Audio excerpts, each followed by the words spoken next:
வணக்கம். கரோலியின் காலை நேர செய்திகளோடு இணைந்திருக்கிறீர்கள். விரிவான செய்திகளுக்கு செல்ல முன்பதாக முதலில் தலைப்புச் செய்திகள். பெட்ரோலின் விலை 5000 ரூபாவாக அதிகரிக்கலாம். முன்னாள் அமைச்சர் பரபரப்பு தகவல். ஓய்வு பெற்ற அரச ஊழியர்களின் சம்பள முரண்பாடுகளை நிவர்த்தி செய்வது தொடர்பில் நடவடிக்கை. இஞ்சியின் விலையில் ஏற்பட்டுள்ள மாற்றம், எடுக்கப்பட்டுள்ள நடவடிக்கை. நாட்டில் உருவாகவுள்ள மாபெரும் கூட்டணி, திணறும் ரணில் அரசாங்கம். நான் ரணிலின் கோட் அல்ல, அமைச்சர் பிரசன்ன ரணதுங்க வெளிப்படை. யாழில் பிறந்தநாள் கொண்டாட்டத்திற்கு சென்ற இளைஞனுக்கு நேர்ந்த கதை. கடைகள் மற்றும் கோவிலில் துணிகர திருட்டு, சிறுவன் உட்பட 2 கைது. யாழில் குழந்தையின் இறப்பில் மர்மம், தாய் வழங்கிய அதிர்ச்சி வாக்குமூலம். தபால் மூல வாக்கெடுப்பிற்கான விண்ணப்பங்கள் வெளியான முக்கிய அறிவிப்பு. கேரளா நிலச்சரிவில் பலியானோரின் எண்ணிக்கையில் அதிகரிப்பு.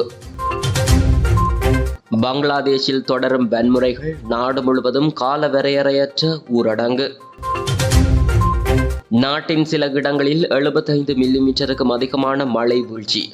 தொடர்பென விரிவான செய்திகள்.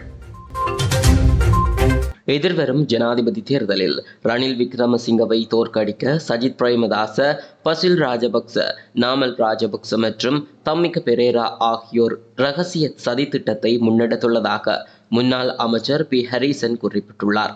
ஐக்கிய தேசிய கட்சியின் பொதுக்கூட்டத்தில் கலந்து கொண்டு உரையாற்றும் போதே அவர் மேற்கண்டவாறு குறிப்பிட்டுள்ளார். சஜித் பிரேமதாசவை ஜனாதிபதியாக்கி பொதுஜன பெரமுனவுக்கு எதிர்க்கட்சி பலத்தை பெற்றுக் கொடுப்பதே இதன் நோக்கமாகும் என அவர் குறிப்பிட்டுள்ளார். இந்த குழு பல நாட்களாக கூடி இந்த கலந்துரையாடலை நடத்தியுள்ளதாக தெரிவித்துள்ளார். எவ்வாறாயினும் நாடு மீண்டும் தோல்வியடைந்தால் 1 லிட்டர் பெட்ரோலின் விலை 5000 ரூபாவாகவும், ஒரு மூட்டை உரம் 50000 ரூபாவாகவும் அதிகரிக்கும் என்றும் அவர் குறிப்பிட்டுள்ளார். ஓய்வு பெற்ற அரச ஊழியர்களின் சம்பள முரண்பாடுகளை தீர்ப்பது தொடர்பில் தயாரிக்கப்பட்ட அறிக்கை ஜனாதிபதிக்கு அனுப்பி வைக்கப்பட்டுள்ளதாக நிதி ராஜாங்க அமைச்சர் கலாநிதி ரஞ்சித் செம்பலாப்பிய தெரிவித்துள்ளார். கடந்த 2016 தொடக்கம் 2020க்கு இடையில் அரச சேவையில் இருந்து ஓய்வு பெற்ற சுமார் 1,80,000 ஊழியர்கள் இருப்பதாகவும், அவர்கள் ஜனாதிபதியின் அறிவுறுத்தலின் அடிப்படையில் பாரிய ஓய்வூதிய வேறுபாடுகளால் பாதிக்கப்பட்டுள்ளதாகவும் அமைச்சர் குறிப்பிட்டுள்ளார். இந்த நிலையில் மிக கவனமாக ஆராய்ந்து முரண்பாட்டை களைவதற்கு நிரந்தரமான மற்றும் விரைவான தீர்வுகளை வழங்கும் என்று எதிர்பார்க்கப்படுகிறது. ஜனாதிபதியின் பணிப்புரையின் பிரகாரம் உதய செனவிரத்ன தலைமையில் நியமிக்கப்பட்ட நிபுணர் குழு வேதன முரண்பாடுகளை நீக்குவது தொடர்பான தீர்வுகளை காண, உண்மைகளை ஆராய்ந்து அதற்கான நிரந்தர தீர்வுகளை வழங்க முடியும் எனவும் அமைச்சர் மேலும் சுட்டிக்காட்டியுள்ளார். இஞ்சி தட்டுப்பாட்டுக்கு தற்காலிக தீர்வாக விவசாய மற்றும் பெருந்தோட்ட கைத்தொழில் அமைச்சு அடுத்த 3 மாதங்களில் 3000 மெட்ரிக் டன் இஞ்சியை இறக்குமதி செய்வது தொடர்பான அமைச்சரவை பத்திரத்தை சமர்ப்பித்துள்ளது. இறக்குமதி மற்றும் ஏற்றுமதி சட்டத்தின் கீழ் நிதி அமைச்சரால் வெளியிடப்பட்ட ஆகஸ்ட் 17ஆம் திகதி 2020 திகதியிடப்பட்ட சிறப்பு வர்த்தமானியின்படி இஞ்சி இறக்குமதி தற்காலிகமாக நிறுத்தப்பட்டுள்ளது.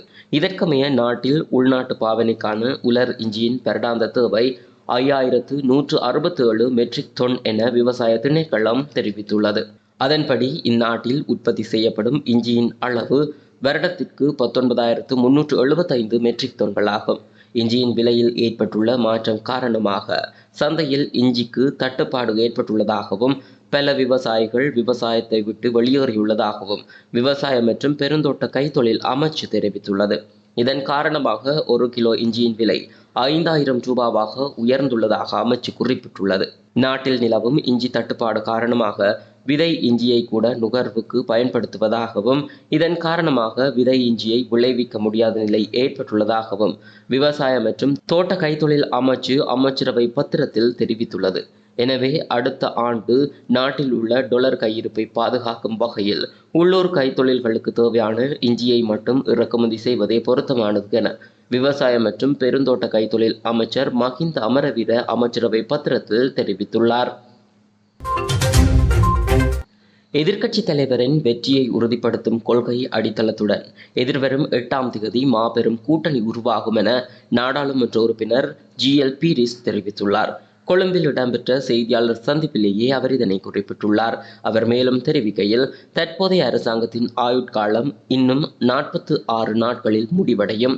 அரசாங்கம் தற்போது தனி பெரும்பான்மையை இழந்துள்ளது. 2 வருடங்களுக்கு முன்னர் நாடாளுமன்றத்தில் 134 வாக்குகளினால் தெரிவு செய்யப்பட்ட ஜனாதிபதி தற்போது தமக்கு 92 நாடாளுமன்ற உறுப்பினர்களின் ஆதரவை இருப்பதாக கூறுகிறார் என GL பீரிஸ் தெரிவித்துள்ளார்.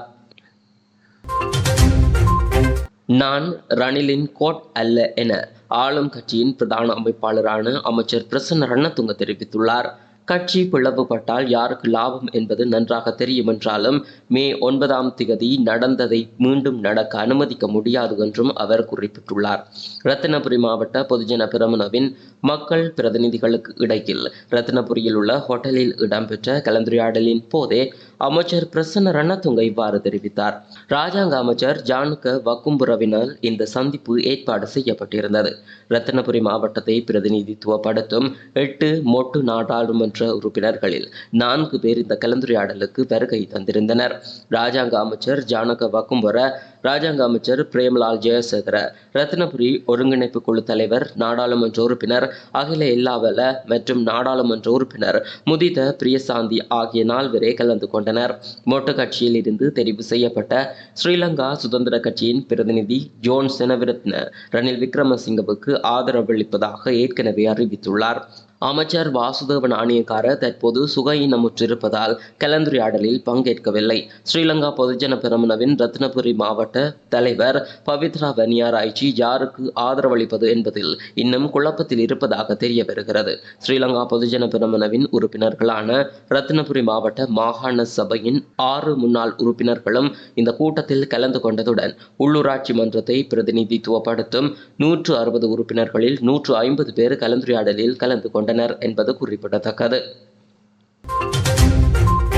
யாழ்ப்பாணம் அராலி பகுதியில் நடைபெற்ற பிறந்தநாள் கொண்டாட்டத்திற்கு சென்றுவிட்டு வீடு திரும்பிய இளைஞனை மறித்து கும்பல் ஒன்று வாளை காட்டி மிரட்டியதுடன் மேற்கொண்ட தாக்குதலில் இளைஞன் படுகாயமடைந்துள்ளார். சாவகச்சேரியைச் சேர்ந்த குறித்த இளைஞனும் அவரது நண்பர்களும் ஹயஸ் ரக வாகனத்தில் வீடு திரும்பிக் கொண்டிருந்த வேளை இடையே மறைத்து வாளுடன் வந்த கும்பல் ஒன்று குறித்த இளைஞனை வெளியே இழுத்து மூர்க்கத்தனமாக தாக்குதல் நடத்தியுள்ளது. இந்த நிலையில் காயமடைந்த இளைஞன் சாவகச்சேரி ஆதார வைத்தியசாலையில் அனுமதிக்கப்பட்டு சிகிச்சை பெற்று வருகிறார். குறித்த இளைஞன் அராலியை சேர்ந்த யுவதி ஒருவரை காதலித்து வந்த நிலையில் இந்த காதலுக்கு யுவதியின் தாயார் ஆரம்பத்தில் சம்மதம் தெரிவித்துள்ளார். எனினும் குறித்த யுவதி கடந்த 4ஆம் மாதம் முதல் இளைஞனுடனான தொடர்பை துண்டித்துள்ளார். இந்த நிலையில் அராலி பகுதிக்கு குறித்த இளைஞன் சென்ற வேளை யுவதியின் தந்தை, தந்தையின் சகோதரர்கள், யுவதியின் சகோதரர் மற்றும் உறவினர்களால் இந்த தாக்குதல் நடத்தப்பட்டுள்ளமை குறிப்பிடத்தக்கது. முல்லைத்தீவு புதுக்குடியிருப்பில் 5 கடைகள் மற்றும் கோவிலையும் உடைத்து திருடிய குற்றச்சாட்டில் 2 புதுக்குடியிருப்பு போலீசாரினால் கைது செய்யப்பட்டுள்ளனர். புதுக்குடியிருப்பு சந்திக்கு அண்மையில் அமைந்துள்ள ஒரு கடை, வைத்தியசாலைக்கு முன்பாக அமைந்துள்ள ஒரு கடை, மந்தவிலில் ஒரு கடை, காமன்ஸ் அருகே ஒரு கடை, செம்மன் குன்றில் ஒரு கடை என மொத்தமாக 5 கடைகளும் புதுக்குடியிருப்பு நாகதம்பிரான் ஆலயத்தில் உண்டியலும் உடைக்கப்பட்டு பணமும் பொருட்களும் திருடப்பட்டுள்ளன. இதனையடுத்து புதுக்குடியிருப்பு போலீசாருக்கு கிடைக்கப்பெற்ற முறைப்பாடுகளை அடுத்து புதுக்குடியிருப்பு போலீஸ் நிலைய பொறுப்பதிகாரி MPR ஹேரத் தலைமையிலான போலீசார் குறித்த கைது நடவடிக்கையை மேற்கொண்டிருந்தனர். கைது செய்யப்பட்ட குறித்த சந்தேக நபர்களிடமிருந்து திருடப்பட்ட 46,230 ரூபாய் பணமும் திருடப்பட்ட பொருட்களும் கைப்பற்றப்பட்டுள்ளன. 10ஆம் வட்டாரம் மந்துவிலைச் சேர்ந்த 14 வயது சிறுவன் மற்றும் 24 வயதுடைய இளைஞன் ஆகியோரே இவ்வாறு கைது செய்யப்பட்டுள்ளனர். இது தொடர்பான மேலதிக விசாரணைகளை புதுக்குடியிருப்பு போலீசார் மேற்கொண்டு வருவதுடன் விசாரணைகளின் பின்னர் முல்லைத்தீவு நீதிமன்றத்தில் முற்படுத்த உள்ளதாக போலீசார் மேலும் தெரிவித்துள்ளனர். இவ்வாறான திருட்டு சம்பவங்கள் தொடர்ச்சியாக இடம்பெற்று வருவதனால் மக்கள் மத்தியில் பதற்ற நிலை ஏற்பட்டுள்ளது. இதனால் புதுக்குடியிருப்பு போலீசார் புதுக்குடியிருப்பு பகுதிகளில் பாதுகாப்பை அதிகரித்துள்ளமை குறிப்பிடத்தக்கது. யாழ்ப்பாணத்தில் குழந்தை பால் குடிக்க மறுத்து அடம் பிடிப்பதால் குழந்தையின் கை கால்களை திருகியதாக தாயார் போலீசாரின் ஆரம்பகட்ட விசாரணைகளில் தெரிவித்துள்ளார். யாழ்ப்பாணம் அளவட்டி பகுதியைச் சேர்ந்த சசிரூபன் நிகாஸ் என்ற குழந்தை உயிரிழந்தமை தொடர்பில் உயிரிழந்த குழந்தையின் உடலில் காயங்கள் காணப்பட்டமையினால் உடற்கூற்று பரிசோதனை மேற்கொள்ளப்பட்ட வேளை குழந்தையின் கைகள் மற்றும் கால்கள் முறிந்து இருந்தமை, தலையில் அடிகாயங்கள் காணப்பட்டமை, உடலில் கண்டல் காயங்களும் கண்டறியப்பட்டுள்ளன. குழந்தையின் மரணம் இயற்கை மரணம் அல்ல என உடற்கூற்று பரிசோதனை அறிக்கையில் குறிப்பிடப்பட்டுள்ளது. இந்த நிலையில் குழந்தையின் தாயார், மரண விசாரணை அதிகாரி மற்றும் போலீசார் நடத்திய விசாரணையில் குழந்தை பால் குடிக்க மறுப்பதனால் கைகள் கால்களை திருகியதாகவும், ஆனால் குழந்தையை நான் கொலை செய்யவில்லை எனவும் தாயார் தெரிவித்துள்ளார். போலீசார் தாயை கைது செய்து விசாரணைகளை முன்னெடுத்திருந்தனர். இதேவேளை குழந்தையின் தந்தையையும் குழந்தையை பராமரிக்க வீட்டிற்கு வந்து சென்ற பெண்ணொருவரையும் போலீஸ் காவலில் வைத்து விசாரணைகளை முன்னெடுத்துள்ளனர். குழந்தையின் உடற்கூற்று பரிசோதனை அறிக்கை உள்ளிட்டவை நீதிமன்றில் பாரப்படுத்திய பின்னரே நீதிமன்ற உத்தரவின் பேரிலேயே குழந்தையின் சடலம் ஒப்படைக்கப்படும் என தெரிவிக்கப்படுகிறது. எதிர்வரும் ஜனாதிபதி தேர்தலுக்கான தபால் மூல வாக்களிப்பு விண்ணப்பங்களை சமர்ப்பிப்பதற்கான நாள் இன்றுடன் நிறைவடைவதாக தேர்தல்கள் ஆணைக்குழு அறிவித்துள்ளது. இந்த நிலையில் இதுவரை தபால் மூலம் வாக்களிக்க விண்ணப்பிக்காதவர்கள் நள்ளிரவுக்கு முன்னதாக தங்களுக்கு ஒதுக்கப்பட்ட மாவட்ட தேர்தல் அலுவலகத்திற்கு சென்று விண்ணப்பங்களை சமர்ப்பிக்குமாறு தேர்தல்கள் ஆணைக்குழு தெரிவித்துள்ளது. 2024ஆம் ஆண்டு ஜனாதிபதி தேர்தல் செப்டம்பர் 21ஆம் தேதி நடைபெறவுள்ள நிலையில் மொத்தம் 14 வேட்பாளர்கள் கட்டுப்பணம் செலுத்தியுள்ளனர். அவர்களில் 8 பேர் அங்கீகரிக்கப்பட்ட அரசியல் கட்சிகளை பிரதிநிதித்துவப்படுத்துவதுடன் 5 பேர் மற்ற அரசியல் கட்சிகள் அல்லாது சுயேட்சை வேட்பாளர்கள் ஆவர். இதன் அடிப்படையில் 15ஆம் திகதி காலை 9 மணி முதல் 11:30 மணி வரை வேட்பு மனுக்கள் ஏற்கப்படும் என தெரிவிக்கப்பட்டுள்ளதுடன் தேர்தல் ஆணையத்தின் இணையதளத்திற்கு சென்று விருப்பமான மொழியை தேர்ந்தெடுத்து வாக்காளர் நிலையை உறுதிப்படுத்த தேசிய அடையாள எண் மற்றும் பதிவு மாவட்டத்தை உள்ளிட வேண்டும் என அறிவுறுத்தப்பட்டுள்ளமை குறிப்பிடத்தக்கது. இந்தியாவின் கேரள மாநிலம் வயநாட்டில் அடுத்தடுத்து ஏற்பட்ட நிலச்சரிவுகளில் பலியானோரின் எண்ணிக்கை 380ஐ கடந்துள்ளது. மேலும் பலர் மண்ணில் புதைந்திருப்பதனால் பலி எண்ணிக்கை அதிகரிக்கும் என தெரிவிக்கப்பட்டுள்ளது. குறிப்பாக சூரமல்லை, முண்டக்கை ஆகிய பகுதிகளில் இருந்தும் நிலச்சரிவு ஏற்பட்ட பகுதிகளில் இருந்து 35 கிலோமீட்டர் தொலைவில் உள்ள சாலியார் ஆற்றில் இருந்தும் சடலங்கள் கிடைத்துள்ளன. அத்துடன் மீட்பு பணிகளின் போது உடல்கள் கிடைக்காவிட்டால் நாளை மீட்பு பணியை நிறுத்துவதற்கு தீர்மானிக்கப்பட்டுள்ளது. எனினும் காணாமற் போனோரின் எண்ணிக்கை 180ஆக உள்ள நிலையில் ரேடார், ட்ரோன் மூலம் மீட்பு பணிகள் துரிதமாக நடைபெற்று வருகின்றன. பங்களாதேஷ் அரசாங்கம் நாடு முழுவதும் காலவரையறையற்ற ஊரடங்கு உத்தரவை பிறப்பித்துள்ளது. ஒதுக்கீடுகளில் நியாயம் கோரி கடந்த மாதம் நாட்டில் போராட்டங்கள் ஆரம்பித்ததில் இருந்து முதன்முறையாக இந்த நடவடிக்கையை அரசாங்கம் எடுத்துள்ளது. அத்துடன் இன்று முதல் 3 நாள் பொது விடுமுறையும் அறிவிக்கப்பட்டுள்ளது. இந்த நிலையில் பங்களாதேஷில் நேற்று நடந்த மோதல்களில் குறைந்தது 73 பேர் கொல்லப்பட்டனர் மற்றும் நூற்றுக்கணக்கானோர் காயமடைந்திருந்தனர். பிரதமர் ஷேக் ஹசீனா பதவி விலக கோரி ஆர்ப்பாட்டங்களில் ஈடுபட்ட பல்லாயிரக்கணக்கான எதிர்ப்பாளர்களை கலைக்க போலீசார் கண்ணீர் புகை மற்றும் ரப்பர் தோட்டாக்களை வீசியமையும் குறிப்பிடத்தக்கது. மேல் மற்றும் சப்ரகமுவ மாகாணங்களிலும் காலி, மாத்தறை, கண்டி மற்றும் நுவரேலியா மாவட்டங்களிலும் அவ்வப்போது மழை பெய்யும் என எதிர்பார்க்கப்படுகிறது. வளிமண்டலவியல் திணைக்களம் வெளியிட்டுள்ள அறிக்கையில் இதனை குறிப்பிட்டுள்ளது. வடமேல் மாகாணத்தில் பல தடவைகள் மழை பெய்யும் என எதிர்பார்க்கப்படுகிறது.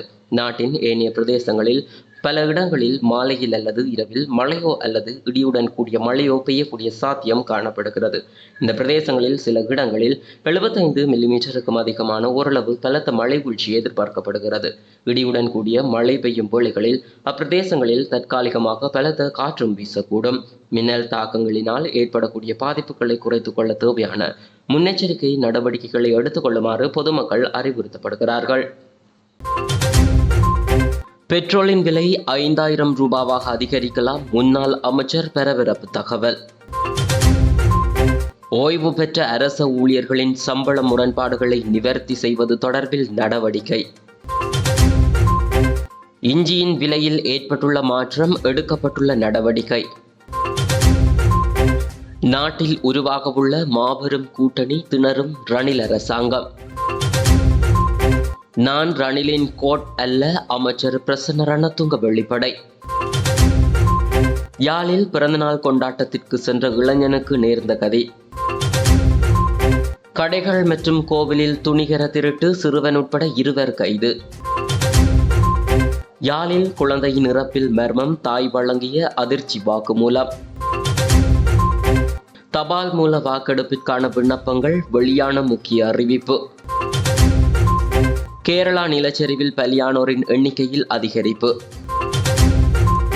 பங்களாதேஷில் தொடரும் வன்முறைகள், நாடு முழுவதும் காலவரையறையற்ற ஊரடங்கு. நாட்டின் சில இடங்களில் 75 மில்லிமீட்டருக்கும் அதிகமான மழை வீழ்ச்சி. தொடர்பென விரிவான செய்திகள். முழுமையான காணொளிகள் மற்றும் விரிவான தகவல்களை அறிந்து கொள்ள கரோலி மீடியா யூடியூப் சேனலோடு இணைந்திருங்கள். நன்றி.